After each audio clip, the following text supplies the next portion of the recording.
গত 14 মাসে বাংলাদেশের মানুষের কাছে একটি বিষয় পরিষ্কার, দেশের অন্তর্বর্তী সরকারের প্রধান উপদেষ্টা অধ্যাপক ইউনূসের শখ হলো বিদেশ ভ্রমণ করা।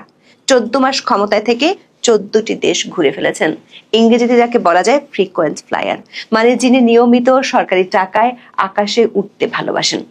এমন ভ্রমণ পিপাসু ব্যক্তি যিনি কিনা তার 15তম বিদেশ সফরটি নিশ্চিত করে ফেলেছিলেন, এ নিয়ে সরকারিভাবে ঘোষণাও দিয়েছিলেন।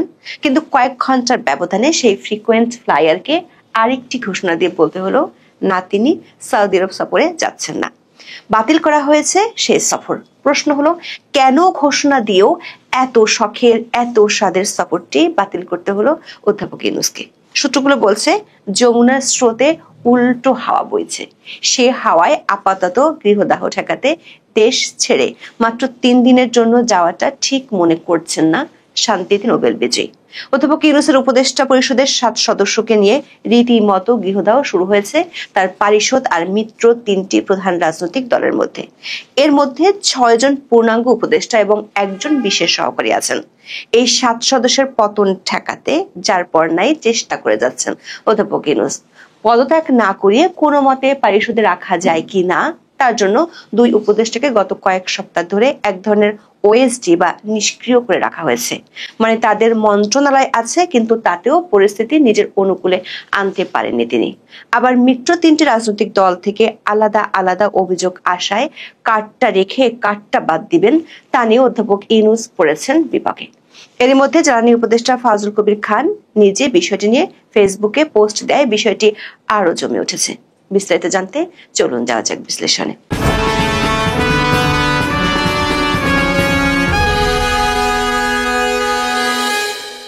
2008 সালের 18 ফেব্রুয়ারি ইন্ডিয়া টুডের এক প্রতিবেদন প্রকাশের পর বেশ হইচই পড়ে গিয়েছিল। রিপোর্টটির শিরোনাম ছিল ফ্রিকোয়েন্ট ফ্লায়ার। সাংবাদিক শ্যামলাল যাদব ওই রিপোর্টে দেখিয়েছিলেন ভারতের সাবেক প্রধানমন্ত্রী মনমোহন সিং এর ক্যাবিনেটের সদস্য ও তার দলের সাংসদরা সরকারি টাকায় কত ঘন ঘন বিদেশ সফরে গিয়েছিলেন। ওই রিপোর্টে মনমোহন সিং এর সরকারকে বলা হয়েছিল the one high flying government. বাংলাদেশে বর্তমান অন্তর্বর্তী সরকারের পারিষদ কতটা ঘন ঘন ভ্রমণ করছেন সেটি জানা না গেলেও সরকার প্রধান হিসেবে অধ্যাপক ইউনূস যে ফ্রিকোয়েন্ট ফ্লায়ার সেটি এর মধ্যে প্রতিষ্ঠিত হয়ে গেছে। তিনি ক্ষমতার মসনদে আছেন 14 মাস ধরে, গড়ে প্রতি মাসে একটি করে সফর করে ফেলেছেন। তার এই ঘন ঘন বিদেশ সফর নিয়ে অনেক বিতর্ক দেখা দিলেও সেসব বিতর্ক বা সমালোচনাকে তিনি থোড়াই তোয়াক্কা করেন। টাইমস অব বাংলাদেশ এক নিবন্ধের শিরোনাম দিয়েছে Mohammad Yunus the happy flyer. দর্শক, FII-9 এর পক্ষ থেকে 2 দফায় অনুষ্ঠানে কারা অতিথি হিসেবে থাকবেন, কারা বক্তব্য দেবেন এমন লাইন আপ ঘোষণা করা হয়। প্রথমটি ঘোষণা করা হয় গত 28 সেপ্টেম্বর। সে লাইন আপে অধ্যাপক ইউনূসের নাম ছিল না।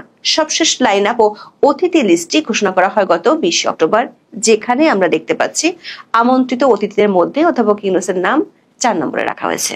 মোট 10 জন ওয়ার্ল্ড লিডারের মধ্যে সরকার প্রধান হিসেবে বাংলাদেশের অন্তর্বর্তী সরকারের প্রধান ছাড়াও রুয়ান্ডা আর সিরিয়ার প্রেসিডেন্টের যোগ দেওয়ার কথা রয়েছে। দর্শক, যেহেতু 20 অক্টোবর FII-9 এর পক্ষ থেকে অতিথিদের তালিকা ঘোষণা করা হয়েছে, তার অর্থ হলো অধ্যাপক ইউনূস যে এই সফরে যাচ্ছেন তা আয়োজকদের আগে থেকেই নিশ্চিত করা হয়েছিল। বাংলাদেশের গণমাধ্যমগুলোর খবরে বলা হয়েছে ইতিমধ্যে সফর সংশ্লিষ্ট একটি আন্তঃমন্ত্রণালয় বৈঠক অনুষ্ঠিত হয়েছিল এবং প্রাথমিক সময়সূচি চূড়ান্ত করা হয়। 23 অক্টোবর প্রেস উইং থেকে নিশ্চিত করা হয় অধ্যাপক ইউনূস সৌদি আরব যাচ্ছেন।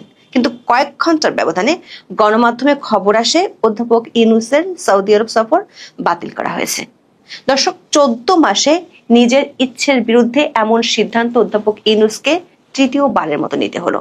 গত 9 থেকে 13 জুন ফ্রান্সের নিস শহরে তৃতীয় ওশান কনফারেন্সে যাওয়ার সিদ্ধান্ত শেষ মুহূর্তে বাতিল করেন অধ্যাপক ইউনূস। এরপর 30 জুন থেকে 3 জুলাই স্পেনের জাতিসংঘের ফিনান্সিং ফর ডেভেলপমেন্ট কনফারেন্সে তার যোগ দেওয়ার কথা ছিল, সেটিও তিনি বাদ দিয়েছিলেন। এই দুটি সফর বাদ দেওয়ার কারণ ছিল ফ্রান্সের প্রেসিডেন্ট ইমানুয়েল ম্যাক্রোর সাক্ষাতের সময়সূচি পাননি অধ্যাপক ইউনূস। আবার স্পেনের ক্ষেত্রে রানী বা সরকার প্রধান কারো সাক্ষাতের নিশ্চয়তা পাননি। এর আগে ইংল্যান্ডে গিয়ে দেশটির প্রধানমন্ত্রী স্টারমারের সাক্ষাৎ না পাওয়ায় এ নিয়ে বেশ বিব্রতকর পরিস্থিতির মুখোমুখি হয়েছিলেন শান্তিতে নোবেল বিজয়ী অধ্যাপক ইউনূস। তাই সরকার বা রাষ্ট্রপ্রধানের সাথে সাক্ষাতের নিশ্চয়তা না পাওয়ায় ফ্রান্স ও স্পেনের সফর তখন বাতিল করা হয়েছিল।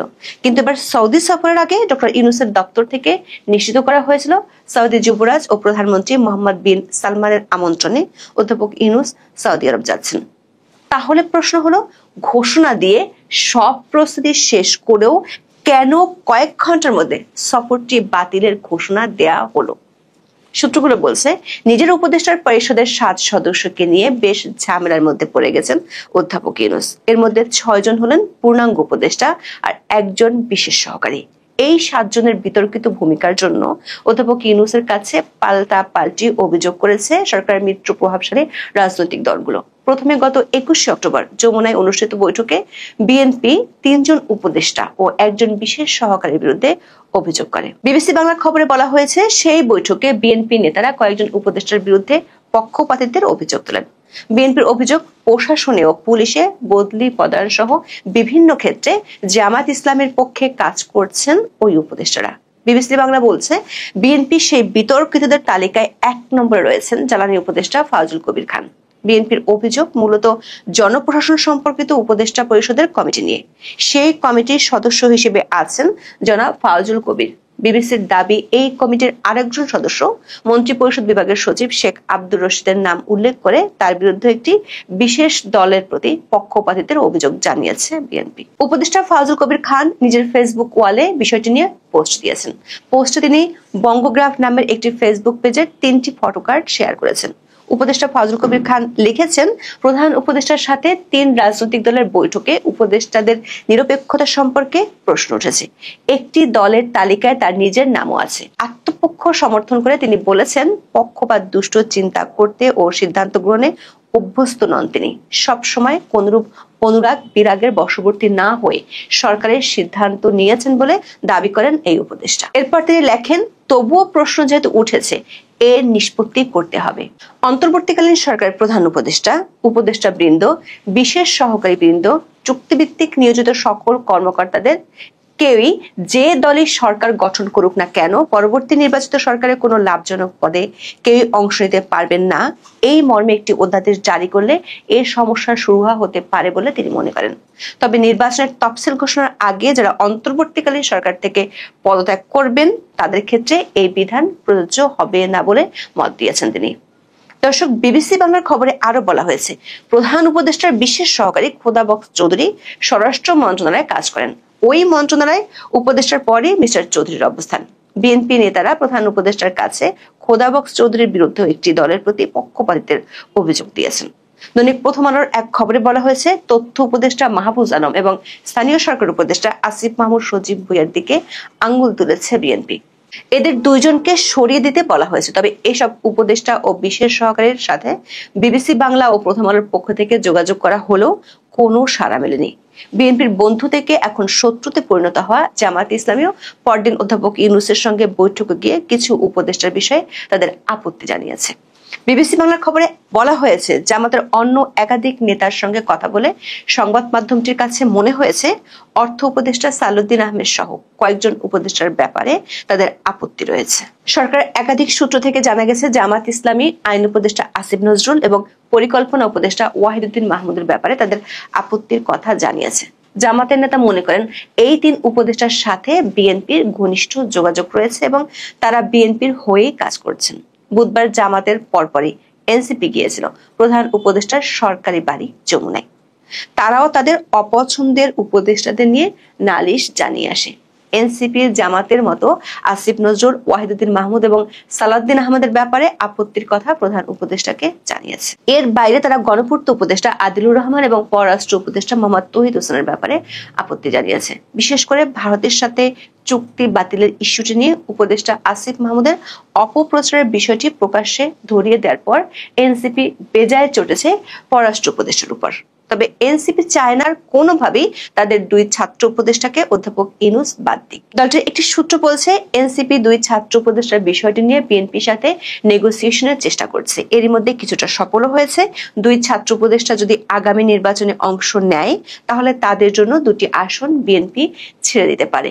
প্রথম আলোর এক খবরে বলা হয়েছে, ছাত্র প্রতিনিধিদের কেউ না কেউ উপদেষ্টা পরিষদে শেষ পর্যন্ত থাকুক, এটা চান ছাত্র উপদেষ্টারা। তারা মনে করছেন না থাকলে উপদেষ্টা পরিষদে কেউ কেউ তাদের বিরুদ্ধে ষড়যন্ত্র করতে পারে।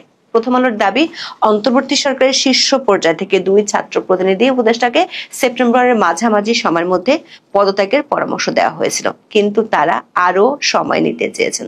অবশ্য আসিফ মাহমুদ গত 14 আগস্ট সাংবাদিকদের জানিয়েছিলেন নির্বাচনের তফসিল ঘোষণার আগেই তিনি পদত্যাগ করবেন। অন্যদিকে মাহফুজ আলম গত 28 সেপ্টেম্বর এক অনুষ্ঠানে বলেন, 2 মাস ধরে তিনি অনিশ্চয়তার মধ্যে আছেন কখন নেমে যেতে হয়। সরকারের একাধিক সূত্র বলছে অধ্যাপক ইউনূস এই 2 ছাত্র উপদেষ্টাকে একেবারে বাদ না দিয়ে তাদের ওএসডি করে রাখার সিদ্ধান্ত নিয়েছেন। যেমন গত 21 অক্টোবর পরিকল্পনা উপদেষ্টা ওয়াহিদুদ্দিন মাহমুদকে সভাপতি করে তথ্য ও সম্প্রচার মন্ত্রণালয় সংক্রান্ত উপদেষ্টা পরিষদ কমিটি গঠন করেছে সরকার। এই কমিটির প্রজ্ঞাপনে যে কথাগুলো বলা হয়েছে তেমন নজির অতীতে কখনো দেখা যায়নি। বলা হয়েছে 5 সদস্যের এই কমিটি তথ্য ও সম্প্রচার মন্ত্রণালয়ের আওতাভুক্ত বিষয়ে সরকারকে পরামর্শ দেবে। কমিটি প্রয়োজনে যে কোনো কর্মকর্তাকে কমিটির কাজের জন্য সহায়তা দেওয়ার নির্দেশ দিতে পারবে। আর তথ্য মন্ত্রণালয়ের কাজ হবে সার্বিক দায়িত্ব পালন করা। এ প্রজ্ঞাপন থেকে পরিষ্কার, উপদেষ্টা মাহফুজ আলম চাইলেই আর নিজের মন্ত্রণালয় ছুরি ঘুরাতে পারবেন না। তিনি শুধু সরকারের চাওয়া মতো নির্দেশগুলো বাস্তবায়ন করবেন। সূত্রগুলো বলছে, এনসিপির অনুকূলে সম্প্রতি কয়েকটি টিভি চ্যানেলের লাইসেন্স দেওয়ার পর থেকে উপদেষ্টা মাহফুজ আলমের বিরুদ্ধে বেশ কয়েকটি অভিযোগ প্রধান উপদেষ্টার দপ্তরে জমা পড়ে। আরেক ছাত্র উপদেষ্টা আসিফ মাহমুদের বিরুদ্ধে বহু আগে থেকে অনেক অভিযোগ জমা পড়লেও অধ্যাপক ইউনূস কর্ণপাতই করেননি। কিন্তু গত কয়েক মাস ধরে আসিফ মাহমুদ কার্যত নিষ্ক্রিয় হয়ে আছেন নিজের মন্ত্রণালয়ে। তার মন্ত্রণালয়ের জরুরি ফাইলগুলো পড়ে আছে প্রধান উপদেষ্টার দপ্তরে। দর্শক, ইউনূস সরকার যাদের সম্মতিতে গঠিত হয়েছিল তারাই এখন উপদেষ্টা পরিষদের সদস্যদের নিয়ে আপত্তি তুলেছে। এ কারণেই সমস্যাটিকে জটিল